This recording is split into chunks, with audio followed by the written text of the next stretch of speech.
of the United States, Mr. J.D. Vance, who was here last year as senator, and we are very happy that he has come back to Munich, and we are very much looking forward to his speech. Please welcome Vice President J.D. Vance.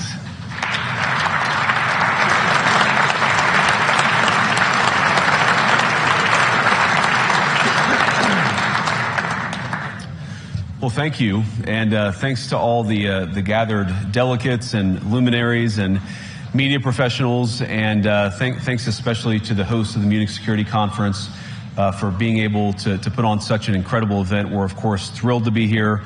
We're happy to be here.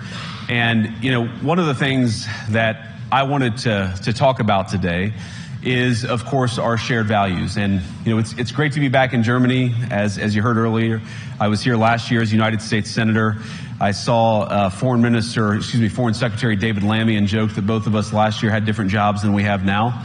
But now it's time for all of our countries, for all of us who have been fortunate enough to be given political power by our respective peoples, to use it wisely to improve their lives.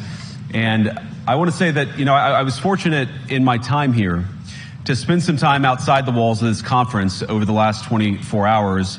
And I've been so impressed by the hospitality of the people, even as, of course, as they're reeling from yesterday's horrendous attack. And the first time I was ever in Munich was with my wife, actually, who's here with me today, on a personal trip. And I've always loved the city of Munich, and I've always loved its people. And I just want to say that we're very moved, and our thoughts and prayers are with Munich and everybody affected by the evil inflicted on this beautiful community. We're thinking about you, we're praying for you, and we will certainly be rooting for you in the days and weeks to come. Now,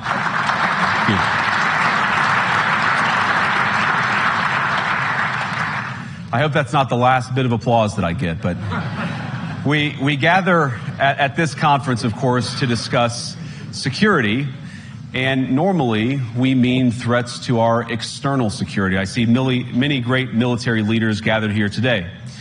But while the Trump administration is very concerned with European security and believes that we can come to a reasonable settlement between Russia and Ukraine, and we also believe that it's important in the coming years for Europe to step up in a big way to provide for its own defense, the threat that I worry the most about vis-a-vis Europe is not Russia, it's not China, it's not any other external actor. And what I worry about is the threat from within, the retreat of Europe from some of its most fundamental values, values shared with the United States of America. Now, I was struck that a former European commissioner went on television recently and sounded delighted that the Romanian government had just annulled an entire election. He warned that if things don't go to plan, the very same thing could happen in Germany too. Now, these cavalier statements are shocking to American ears. For years, we've been told that everything we fund and support is in the name of our shared democratic values. Everything from our Ukraine policy to digital censorship is billed as a defense of democracy. But when we see European courts canceling elections and senior officials threatening to cancel others, we ought to ask whether we're holding ourselves to an appropriately high standard. And I say ourselves because I fundamentally believe that we are on the same team. We must do more than talk about democratic values, we must live them. Now, within living memory of many of you in this room, the Cold War positioned defenders of democracy against much more tyrannical forces on this continent. And consider the side in that fight that censored dissidents, that closed churches, that canceled elections. Were they the good guys? Certainly not. And thank God they lost the Cold War. They lost because they neither valued nor respected all of the extraordinary blessings of liberty.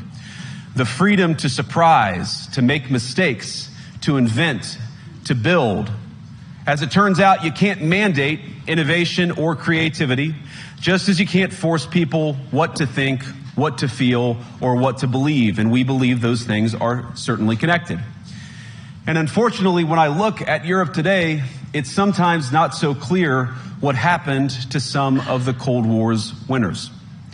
I look to Brussels, where EU commissars warn citizens that they intend to shut down social media during times of civil unrest the moment they spot what they've judged to be, quote, hateful content. Or to this very country, where police have carried out raids against citizens suspected of posting anti-feminist comments online as part of, quote, combating misogyny on the internet, a day of action. I look to Sweden, where 2 weeks ago the government convicted a Christian activist for participating in Koran burnings that resulted in his friend's murder. And as the judge in his case chillingly noted, Sweden's laws to supposedly protect free expression do not, in fact, grant, and I'm quoting, a free pass to do or say anything without risking offending the group that holds that belief. And perhaps most concerningly, I look to our very dear friends, the United Kingdom, where the backslide away from conscience rights has placed the basic liberties of religious Britons in particular in the crosshairs. A little over 2 years ago, the British government charged Adam Smith Connor, a 51-year-old physiotherapist and an Army veteran, with the heinous crime of standing 50 meters from an abortion clinic and silently praying for 3 minutes. Not obstructing anyone, not interacting with anyone, just silently praying on his own. And after British law enforcement spotted him and demanded to know what he was praying for, Adam replied simply, it was on behalf of the unborn son he and his former girlfriend had aborted years before. Now, the officers were not moved. Adam was found guilty of breaking the government's new buffer zones law, which criminalizes silent prayer and other actions that could influence a person's decision within 200 meters of an abortion facility. He was sentenced to pay thousands of pounds in legal costs to the prosecution. Now, I wish I could say that this was a fluke, a one-off crazy example of a badly written law being enacted against a single person. But no, this last October, just a few months ago, the Scottish government began distributing letters to citizens whose houses lay within so-called safe access zones, warning them that even private prayer within their own homes may amount to breaking the law. Naturally, the government urged readers to report any fellow citizens suspected guilty of thought crime. In Britain and across Europe, free speech, I fear, is in retreat. And in the interest of comedy, my friends, but also in the interest of truth, I will admit that sometimes the loudest voices for censorship have come not from within Europe, but from within my own country, where the prior administration threatened and bullied social media companies to censor so-called misinformation.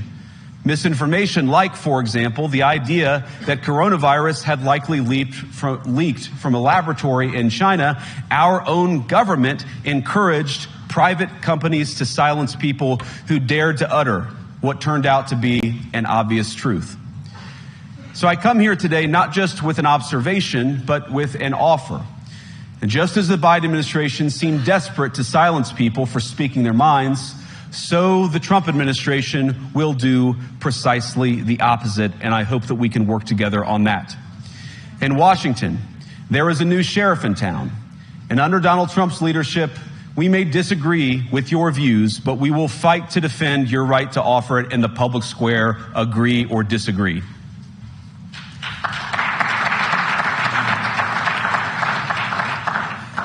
Now, we're at the point, of course, that the situation has gotten so bad that this December, Romania straight up canceled the results of a presidential election based on the flimsy suspicions of an intelligence agency and enormous pressure from its continental neighbors. Now, as I understand it, the argument was that Russian disinformation had infected the Romanian elections. But I'd ask my European friends to have some perspective. You can believe it's wrong for Russia to buy social media advertisements to influence your elections. We certainly do. You can condemn it on the world stage even. But if your democracy can be destroyed with a few $100,000 of digital advertising from a foreign country, then it wasn't very strong to begin with.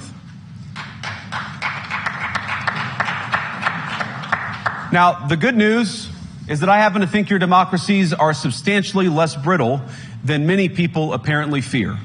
And I really do believe that allowing our citizens to speak their mind will make them stronger still.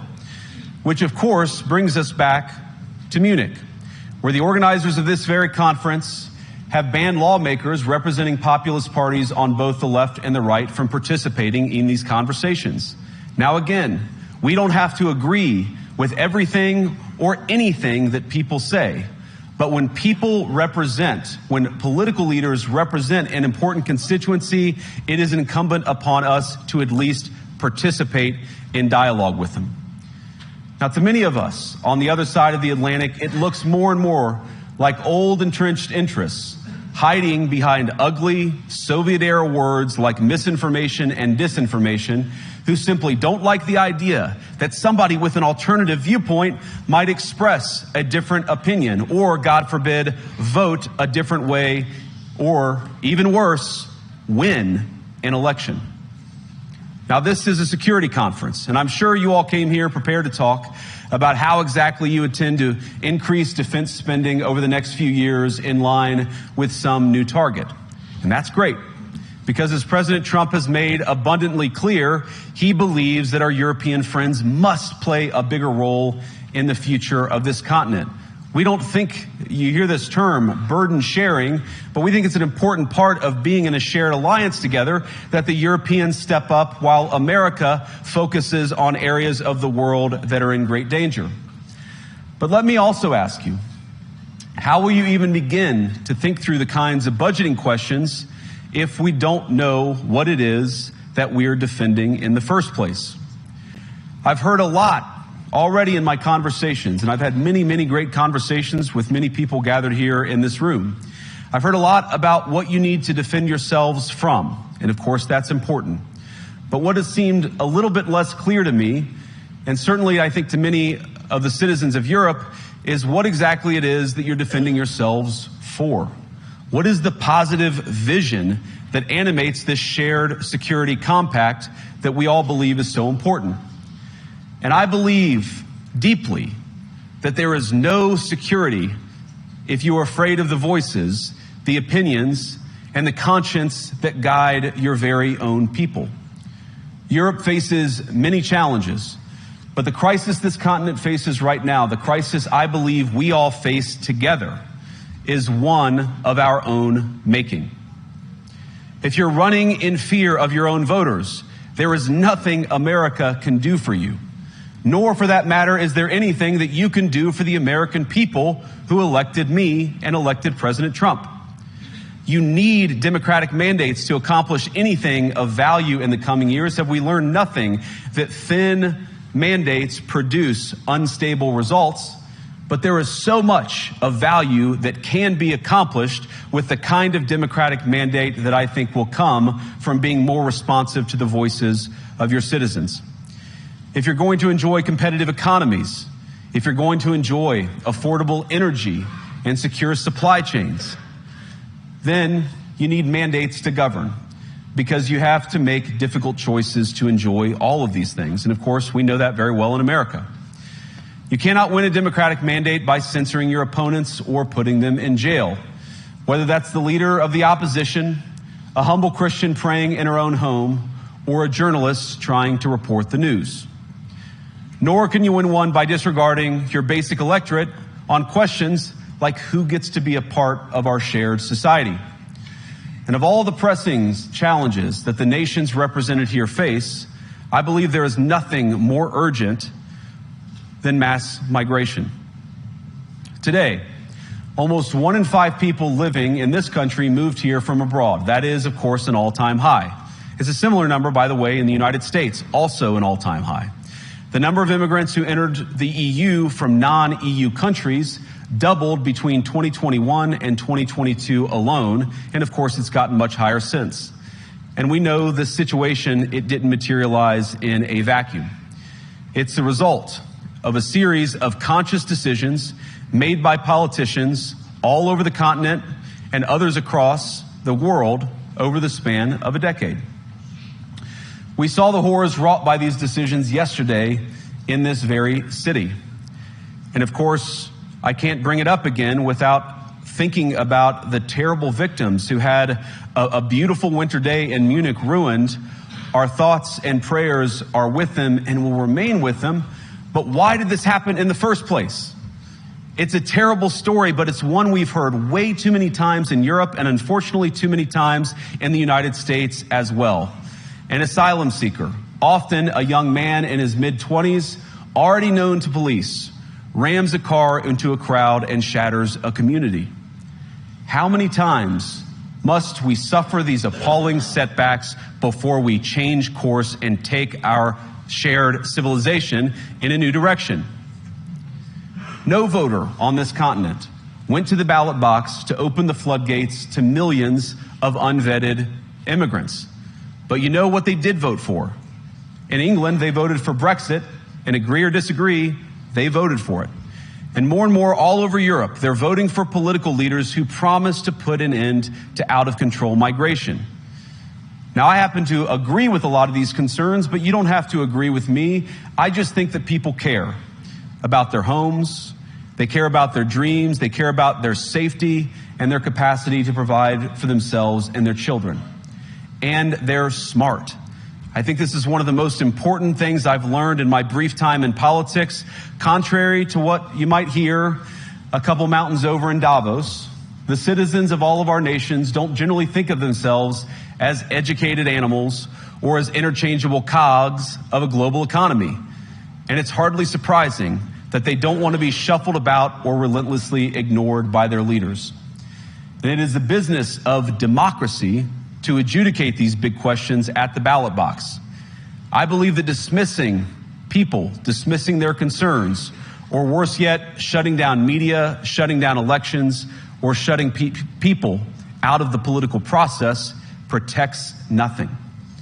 In fact, it is the most surefire way to destroy democracy. And speaking up and expressing opinions isn't election interference. Even when people express views outside your own country, and even when those people are very influential. And trust me, I say this with all humor, if American democracy can survive 10 years of Greta Thunberg scolding, you guys can survive a few months of Elon Musk. But what no democracy, American, German, or European, will survive is telling millions of voters that their thoughts and concerns, their aspirations, their pleas for relief are invalid or unworthy of even being considered. Democracy rests on the sacred principle that the voice of the people matters. There's no room for firewalls. You either uphold the principle or you don't. Europeans, the people, have a voice. European leaders have a choice.